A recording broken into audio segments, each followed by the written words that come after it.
नमस्कार साथियों, स्वागत है आप सभी का आरएनए बाय अंकित अवस्थी सर पर। मैं हूं अंकित अवस्थी। ये जो आज सेशन हम करने जा रहे हैं ये बहुत ज्यादा इंपॉर्टेंट सेशन है आपके एग्जाम पर्सपेक्टिव से, और विशेष रूप से जो इंडियन पॉलिटी पढ़ने वाले मेरे मित्र हैं उन सब के लिए ये बहुत काम का है। चलिए शुरुआत करते हैं। खबर कुछ इस प्रकार से है कि हाल ही में सुप्रीम कोर्ट ने यह कहा है कि वो 21 साल उम्र नहीं करने वाली। किस चीज की उम्र नहीं करने वाली? लड़कियों के विवाह की जो न्यूनतम आयु है, जो फिलहाल 18 साल है, उसे बढ़ाकर 21 साल नहीं करेगी। अब आपके दिमाग में सवाल आएगा, क्या सुप्रीम कोर्ट कर सकती थी क्या? हाँ, बिल्कुल कर सकती थी, लेकिन सुप्रीम कोर्ट ने फिर इनकार क्यों कर दिया? बस आज के सेशन में यही तो जानना है। क्योंकि सुप्रीम कोर्ट ने तर्क देते हुए यह कहा है कि भाई ये काम संसद का होना चाहिए, सुप्रीम कोर्ट का नहीं। कानून बनाने का जो कार्य है वो संसद करे तो बेहतर है, हम इस मामले में आगे इंटरफेयर नहीं करना चाहते। तो सुप्रीम कोर्ट से सवाल लोगों ने पूछा कि आपने आज से पहले तो बहुत सारे मामलों में इंटरफेयर किया है, चाहे कार्यस्थल पर यौन हिंसा हो, चाहे सबरीमाला मामला विवाद हो, या फिर जो हाल ही के अंदर जो महिलाओं के गर्भ धारण के लिए गर्भपात के लिए जो कानून आया था उसमें इंटरफेयर हो। आपने तो किया है। अब अचानक आप अपने हिसाब से नियम क्यों बदल लेते हैं? आपने जो बात बोली कि आइडियलिस्टिक तरीके से संसद का काम होना चाहिए कानून का निर्माण करना, सुप्रीम कोर्ट का नहीं, ये तो वास्तविकता में हमारे संविधान के आर्टिकल 50 में लिखा है। लेकिन फिलहाल जो आपने तर्क दिया है, यह तर्क आपकी पुरानी बातों से मैच नहीं खाता। खैर, यदि आप इस बात को विस्तार से समझना चाहते हैं तो आइए सेशन की शुरुआत करते हैं। काफी इंटरेस्टिंग सेशन है और इसके अंदर जितने भी मूल अधिकार हैं, संसद से जुड़ी हुई जो बातें हैं, वो आपके एग्जाम पर्सपेक्टिव से काफी अच्छी होने जा रही हैं। साथियों, हाल ही के अंदर सुर्खी बनती है, Supreme Court decline request seeking uniform marriage age for man and woman. अच्छा, जैसे ही हम यूनिफॉर्म शब्द देखते हैं अचानक दिमाग की बत्ती जलती है यूनिफॉर्म सिविल कोड से। वास्तविकता में यहां यूनिफॉर्म सिविल कोड से कोई लेना देना फिलहाल इस कंटेक्स्ट में नहीं है। यहां पर यूनिफॉर्म सिविल एज का मतलब क्या हुआ कि आदमी और औरत की जो शादी की न्यूनतम आयु सीमा है वो एक जैसी कर दी जाए, दैट इज यूनिफॉर्म कर दी जाए। कितनी? 21 और 18 को 21 और 21 वर्ष कर दिया जाए। कौन माननीय थे जो ये चाहते थे? एक वकील साहिबान थे जिनका नाम अश्विनी उपाध्याय है। इन्होंने अपने द्वारा एक PIL, पब्लिक इंटरेस्ट लिटिगेशन, यानी कि जनहित याचिका सुप्रीम कोर्ट में दायर कर रखी थी। इनकी जनहित याचिका की सुनवाई खुद CJI की अध्यक्षता वाली बेंच कर रही थी, और उस बेंच ने यह कहते हुए इनकी याचिका को खारिज कर दिया कि इस विषय पर कार्य संसद को करना चाहिए, हमें नहीं। और यह कहते हुए संसद में जो दलीलें दी गई वो आज के सेशन के पॉइंट ऑफ व्यू से बहुत इंपॉर्टेंट है। फिलहाल के लिए जब हम आपसे ये बात कर रहे हैं तो ये सवाल या फिर ये जो विषय आज हम चर्चा में ले रहे हैं ये कई डोमेन को टच करता है, जैसे गवर्नेंस और कॉन्स्टिट्यूशन पॉलिटी, ये तो टच करता ही है, जो कि UPSC GS पेपर 2 का हिस्सा है। वहीं GS पेपर 2 के अंदर जो सोशल जस्टिस है, यानी कि सामाजिक समानता की, जब सामाजिक न्याय की जब बात होती है तब चाइल्ड मैरिज GS पेपर 2 का एक बेहतरीन पार्ट बनता है। सामाजिक न्याय की जब बात की जाए तो समाज के जो विभिन्न वर्ग हैं, चाहे फिर वो महिला पुरुष हो, वृद्धजन हो, दिव्यांगजन हो, उन सब के लिए एक समान भाव सरकार सुनिश्चित करे, इसलिए इस प्रकार की चीजें पढ़ने और पढ़ाने में काम की होती हैं। ठीक है, मैं कुछ आपको रेफरेंस के लिए क्वेश्चंस देता हूं जिन्हें आप कंटेंट के साथ जब सेशन पूरा हो जाएगा अभ्यास में भी देख पाएंगे। प्रीवियस ईयर क्वेश्चंस हैं जो कि सोशल जस्टिस से पूछे जा चुके हैं। ठीक है, इन क्वेश्चंस को आप सेशन पूरा होने पर मेरे टेलीग्राम चैनल अंकित अवस्थी सर, जो कि वेरीफाइड है, और GK by Ankit Awasthi sir, जो भी वेरीफाइड टेलीग्राम चैनल है, वहां पर प्राप्त कर लेंगे। फिलहाल के लिए अश्विनी उपाध्याय जी ने, जो कि एक अधिवक्ता हैं, उन्होंने सुप्रीम कोर्ट के 3 जजेस वाली बेंच के सामने अपनी बात को रखा था। ये जजेस की जो बेंच थी उसमें जस्टिस PM नरसिम्हा थे, CJI DY चंद्रचूड़ थे, और साथ में जस्टिस JB पादरीवाला थे। आप तीनों की बेंच के सामने इनके द्वारा, यानी अश्विनी उपाध्याय जी के द्वारा, यह मांग की गई थी। क्या मांग थी? कि साहब महिला और पुरुष की उम्र एक समान कर दी जाए। सुप्रीम कोर्ट ने इनकी याचिका को खारिज कर दिया। यह याचिका यहां तक पहुंची कैसे थी? तो दिल्ली हाई कोर्ट में पहले लगाई गई थी, वहां पर जब नहीं हो पाई तो सुप्रीम कोर्ट चली गई थी। CJI DY Chandrachud, justice PS Narasimha, justice JB Pardiwala की बेंच ने सुनवाई के दौरान यह कहा कि आप हमसे चाहते क्या हैं? तो इन्होंने कहा सर 18 साल की उम्र को हटा दिया जाए। ठीक है, 18 साल की उम्र को हटा दिया जाए और उसे 21 कर दिया जाए। जब आप ये वाला पॉइंट सुनते हैं ना कि 18 को हटा दिया जाए, 21 कर दिया जाए, देखिए फिलहाल जो देश में है वो क्या है कि जो पुरुष हैं, एक सेकंड रुके आप, हमारे देश में फिलहाल क्या है कि जो हमारे देश के अंदर जो पुरुष हैं उनके लिए जो आयु की सीमा है वो कुछ इस प्रकार से निर्धारित है कि पुरुषों की सीमा 21 साल न्यूनतम आयु की सीमा, और महिलाओं के लिए 18 साल। अच्छा, बाय द वे ये निर्धारित कैसे हुई 21 और 18? इसके पीछे की भी लंबी कहानी है। लंबी कहानी शुरू होती है ब्रिटिश काल से। ब्रिटिश काल के दौरान पहले शुरुआती समय पर न्यूनतम आयु जो महिलाओं के लिए थी ये कुछ निर्धारित ही नहीं थी। 1891 में जाकर के ब्रिटिश काल के समय पर एक बार यह निर्णय लिया गया कि शादी की उम्र मिनिमम 12 साल तो की जानी चाहिए महिलाओं के लिए। 1891 से यह काम चलता रहा। 1929 में जाकर के शारदा मैरिज एक्ट के नाम से कानून बना, जिसमें निर्धारित किया गया कि महिलाओं की उम्र शादी के लिए 14 साल और पुरुषों की उम्र अधिक 18 साल न्यूनतम रखी जाएगी। 1929 से शुरू हुआ यह कानून फिर देश की आजादी तक चलता रहा। फिर उसके बाद महिलाओं की शादी की उम्र को 14 से बढ़ाकर 15 साल कर दिया गया। न्यूनतम आयु जो है वो 15 साल कर दी गई। और ऐसे ही देश की आजादी के बाद से लेकर 1978 तक देश के अंदर शारदा मैरिज एक्ट ही चलता रहा। शारदा मैरिज एक्ट के अंदर शादी के लिए जो न्यूनतम आयु थी वो 15 साल के 15 साल चलती रही। सन वर्ष 1978 में जाकर के इस 15 साल की क्राइटेरिया को बढ़ाकर 18 साल किया गया और पुरुषों की सीमा को 21 साल किया गया। यानी एक प्रकार से देश में एक लंबे समय तक आजादी के बाद भी शादी की न्यूनतम आयु 15 वर्ष ही थी। 1978 के बाद हुआ यह परिवर्तन, धीरे धीरे आगे बढ़ने लगा। शादी के लिए एक नियत आयु 18 वर्ष और 21 वर्ष निर्धारित कर दी गई। वर्ष 2006 के अंदर शारदा मैरिज एक्ट को हटा दिया गया और उसका स्थान लिया बाल विवाह निषेध अधिनियम ने। यानी एक प्रकार से बाल विवाह को रोकने के लिए यह कानून अब नए नाम से जाना जाने लगा। 21 वर्ष और 18 वर्ष न्यूनतम आयु रखी गई। 2006 से चला आ रहा, हालांकि 1978 से ही चला आ रहा है, लेकिन 2006 से यह कानून का नाम बदल चुका है। न्यूनतम आयु 18 वर्ष निर्धारित है। फिर आज इसके पीछे मांग उठती है कि यहां पर महिलाओं को पुरुषों के बराबर अधिकार दिया जाए, महिला सशक्तिकरण पर फोकस किया जाए, तो उम्र को 18 से बढ़ाकर 21 वर्ष कर दिया जाए। 18 से 21 की जो ये मांग है ये फिलहाल संसद में भी लंबित है। संसद इसके ऊपर कानून बना रही है। 2021 से वो हाई पावर्ड कमेटी के पास गया हुआ है, लेकिन इसी बीच में अश्विनी उपाध्याय नाम से जो वकील साहब हैं ये इस मांग को लेकर सुप्रीम कोर्ट के सामने प्रकट होते हैं और ये सरकार से, सुप्रीम कोर्ट से कहते हैं कि ये जो न्यूनतम आयु है 18 साल, आप इसे हटा दीजिए। सुप्रीम कोर्ट ने कहा कि यदि हम 18 साल वाला फिगर हटा देते हैं, मान लीजिए कि आपके कहने से हमने 18 साल वाला फिगर हटा दिया, तो पॉइंट नंबर 1, फिर तो न्यूनतम आयु कुछ रह ही नहीं जाएगी। अगर मान लीजिए पुरुषों के लिए तो 21 साल कह दिया, महिलाओं के लिए आपने 18 साल कह दिया, लेकिन अगर हमने 18 साल वाला क्राइटेरिया हटा दिया फिर तो कोई एज रह ही नहीं जाएगी, फिर तो किसी भी उम्र की शादी को वैलिडेट किया जाना होगा। तो उपाध्याय जी ने कहा कि नहीं साहब, 18 साल हटाने का मेरा मतलब यह है कि आप 21 साल का कानून भी बनाने की कह दीजिए, अर्थात आप 18 हटाइए लेकिन 21 बनाइए। तो भाई एक बात ऐसी है, सुप्रीम कोर्ट ने उपाध्याय जी से कहा कि आप 18 हटाकर 21 करने की अगर हमसे कहते हैं तो हम अगर यह कह दें कि 21 साल का काम हम नहीं करेंगे, इसे संसद करे, क्योंकि कानून बनाने का काम संसद का है। अच्छा, लेकिन आपके कहने पर हम यह हटा दें तो फिर संसद में 21 नहीं बना, आपके कहने पर 18 हमने हटा दिया, तो महिलाओं के लिए तो कोई भी आयु, वैधानिक आयु बचेगी ही नहीं। ऐसी स्थिति में संसद ने कहा कि हम, सुप्रीम कोर्ट ने कहा कि हम ये वाला काम भी नहीं करेंगे, यानी इस क्राइटेरिया को डिलीट हम नहीं मारेंगे और 21 साल का क्राइटेरिया हम फुलफिल नहीं करेंगे। ठीक है साहब। इस बात में जब बात होने लगी तो फिर संसद से यह बात सामने आई कि यार इस पे तो ऑलरेडी कानून बनने गया हुआ है, आप हमारे पास क्यों आए हैं? तो बोले सर मैं इसलिए आया हूं क्योंकि देश में आर्टिकल 14, आर्टिकल 15 होना जरूरी है। बोले किस प्रकार से होना जरूरी है? और 21 का भी यहां पर होना जरूरी है महिलाओं के लिए। बोले भाई ऐसा क्या चाहते हो? बोले देखिए सर, बात ऐसी है कि क्यों ऐसा किया जाए कि महिलाओं को 14, मतलब आर्टिकल 14 कहता है, क्या कहता है?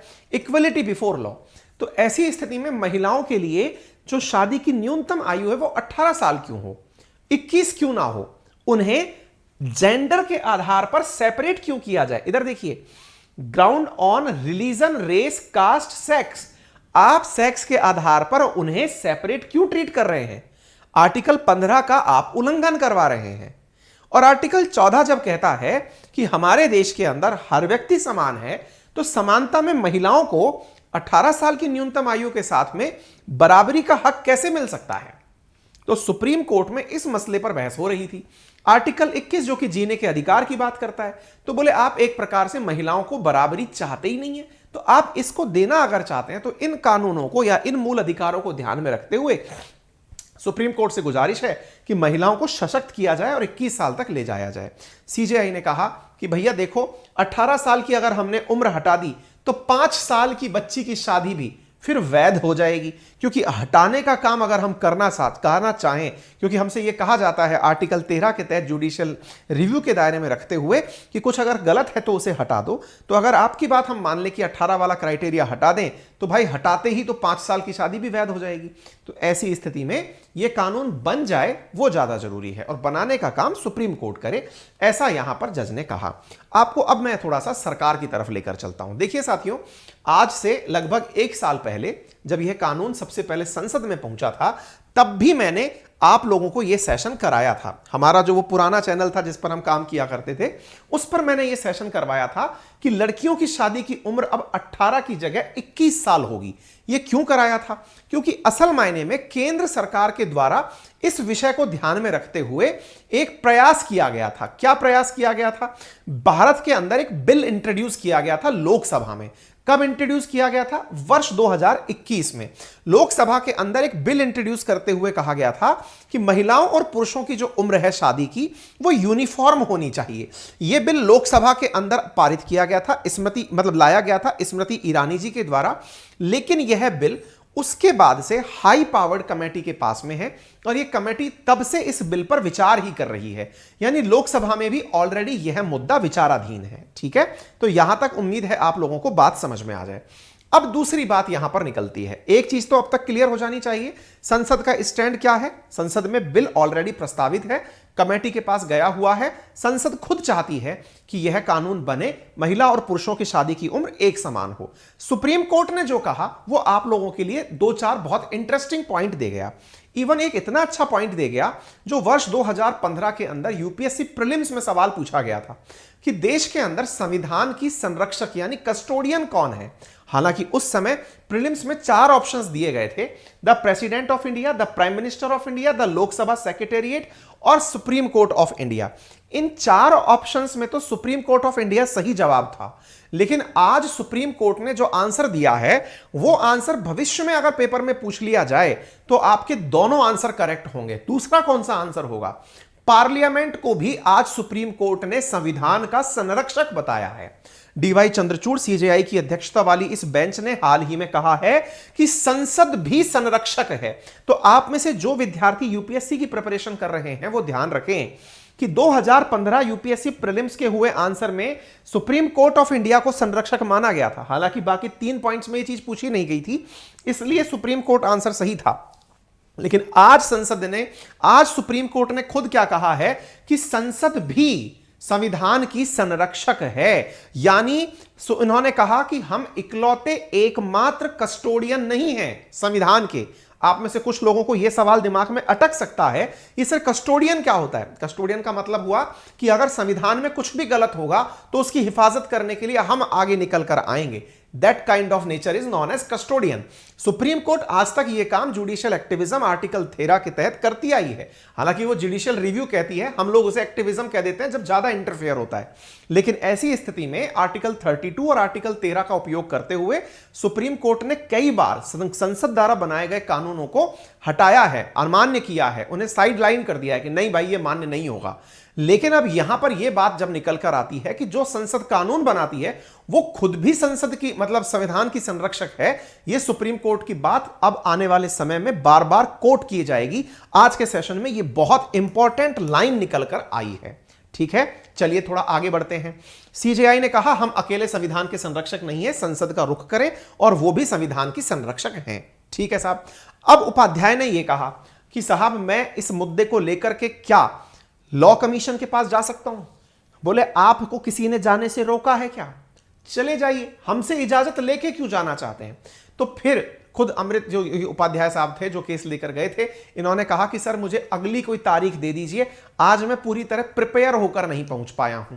तो ऐसी स्थिति में सुप्रीम कोर्ट ने कहा इस मामले को हम यहीं रफा दफा करते हैं, बाद में संसद से यह काम पूरा हो जाएगा, आप जाइए। ठीक है, तो ऐसा करके जो रेमेडी लेने के लिए आर्टिकल 32 के तहत पहुंचे थे उपाध्याय साहब PIL लगाकर, उन्हें यहां से कोई भी जबरदस्त जवाब नहीं मिला। सुप्रीम कोर्ट ने आगे की राह दिखा दी कि साहब आप आगे जाकर के संसद से विश्वास रखें कि वहां से कानून बनेगा। अब जो संसद ने आज कार्य प्रदर्शित किया है, असल मायने में देश के लोकतांत्रिक व्यवस्थाओं को सही तरह से संचालित करने के लिए भारत के जो नीति निदेशक तत्व हैं, उसमें आर्टिकल 50 के तहत यही बात कही गई है। क्या कही गई है? आज जो सुप्रीम कोर्ट ने अपने द्वारा कार्य का प्रदर्शन किया है, वो आर्टिकल 50 के अंदर बहुत अच्छे से लिखा है। क्या लिखा है? The state shall take step to separate the judiciary from the executive in the public service of the state. यानी एक प्रकार से सेपरेशन की बात की है, अधिकारों के पृथक्करण की बात आर्टिकल 50 के अंदर की गई है। इसका अर्थ क्या हुआ? इसका अर्थ यह हुआ कि सेपरेशन ऑफ पावर्स हो, अर्थात जुडिशरी को न्याय का काम करना होना चाहिए, तो वहीं पर जो लेजिस्लेचर है, जो पार्लियामेंट है, उसको कानून बनाने का काम करना चाहिए, और जो एग्जीक्यूटिव बॉडीज हैं उन्हें इंप्लीमेंट करने का कार्य करना चाहिए। आज जिस समझदारी का कहिए या फिर जिस बहुत ही अच्छा स्टैंड सुप्रीम कोर्ट ने आज लिया है, जिसमें उन्होंने अपने आप को यह किनारा करते हुए कहा है संसद संसद का काम करे, न्यायपालिका न्यायपालिका का कार्य करेगी, यह सेपरेशन ऑफ पावर की एकदम बेहतरीन व्याख्या है। उम्मीद है यहां तक आपको क्लैरिटी आ गई हो। तो संसद ने कुछ सुप्रीम कोर्ट ने कुछ क्यों नहीं कहा? आर्टिकल 50 की पालना अच्छे से हो गई इसलिए नहीं कहा। ठीक है साहब, चलिए अब थोड़ा एक कदम आगे बढ़ते हैं। अब यहां पर एक क्रॉस क्वेश्चन बनना शुरू होता है जब हम सुप्रीम कोर्ट की इतनी अच्छी बातें, देवतुल्य वाणी सुन लेते हैं कि वाह, इन्होंने लोकतंत्र में विश्वास किया है, संसद के द्वारा किए गए कार्यों की सराहना की है एक प्रकार से कि आप लोग ही डिसीजन लें, हम नहीं लेंगे। तो अब यहां पर एक सवाल खड़ा होता है जो कि आर्ग्यूमेंटेटिव है कि सुप्रीम कोर्ट महोदय, आपने आज तक पहले कभी इस बात पर विचार क्यों नहीं किया? बोले मतलब कहना क्या चाहते हो? बोले आपने आज से पहले भी तो कई बार जब कोई कार्य संसद नहीं कर पा रही थी या आपको लगा कि आपको ठीक लगता है, तो आपने संसद के अधिकारों को अपने आदेश में डाल दिया। जैसे विशाखा गाइडलाइंस देख लीजिए, जैसे सबरीमाला के अंदर महिलाओं का प्रवेश देख लीजिए, 10 से लेकर 50 साल की उम्र की महिलाओं का प्रवेश आपके आदेश से हुआ। टेक्निकली तो इसे भी संसद को करने देना चाहिए था। इतना ही नहीं, अगर आपको लगता है कि कानून बन रहे हैं तो कानूनों के अंदर विशाखा गाइडलाइंस, जो कि Vishakha versus state of Rajasthan case के बाद निकलकर आई थी, वो भी आप ही ने महिलाओं को कार्य क्षेत्र में सुरक्षा मिले, यह निर्धारण आप ही ने गाइडलाइंस मिलाकर कर दी थी। आपने इस कार्य को किया और इसकी काफी तारीफ भी हुई कि हां, सुप्रीम कोर्ट ने बहुत अच्छी गाइडलाइंस दी हैं, महिलाओं को वर्क प्लेस से इसकी वजह से सुरक्षा मिलेगी। लेकिन आपने संसद का काम खुद कर दिया था। पहले आपने संसद का काम खुद कर दिया, कानून बनाने वालों की जगह कानून के रखवालों ने कानून बना दिया है। इतना ही नहीं, आपने हाल ही के दिनों में जो गर्भपात संबंधी नियम बन रहे थे, उसमें गर्भपात के समय को 20 हफ्ते से बढ़ाकर 24 हफ्ते आप ही ने किया है। क्या सही माना जाए? आप तब सही थे कि आज सही हैं? बोले इस पर तो आप डिबेट करते रहिए, सुप्रीम कोर्ट ने आपको अपने जवाब के साथ छोड़ दिया है। फिलहाल के लिए अब हम वापस संसद पर आते हैं। संसद क्या कर रही है? संसद क्या कर रही है? तो संसद ने, जैसा मैंने आपको बताया, लोकसभा के अंदर इस बिल को इंट्रोड्यूस किया हुआ है, डाला हुआ है। अब सवाल यह बनता है कि असल मायने में ऐसा क्या है जो सरकार एकदम चाहती ही है कि महिला और पुरुष की शादी की उम्र एक समान हो जाए? क्या दिक्कत क्या है 21 और 18 होने में? दिक्कत क्या है पहले वो समझिए। देखिए, असल मायने में जो सबसे बड़ा उद्देश्य सरकार मानती है वो है महिला सशक्तिकरण, एम्पावरमेंट ऑफ वुमन। यहां पर यह ध्यान रखिएगा, चाइल्ड मैरिज पर इस कानून के आने से कोई खास फर्क नहीं पड़ेगा। आप पूछेंगे ऐसा आप क्यों कह रहे हैं? नेशनल फैमिली हेल्थ सर्वे बताता है कि 2014 से लेकर 2019 के बीच में चाइल्ड मैरिज में मात्र 4% की गिरावट आई है। यानी जो पहले 25 थी वो 21% हो गई है। कोई बहुत बड़ा अंतर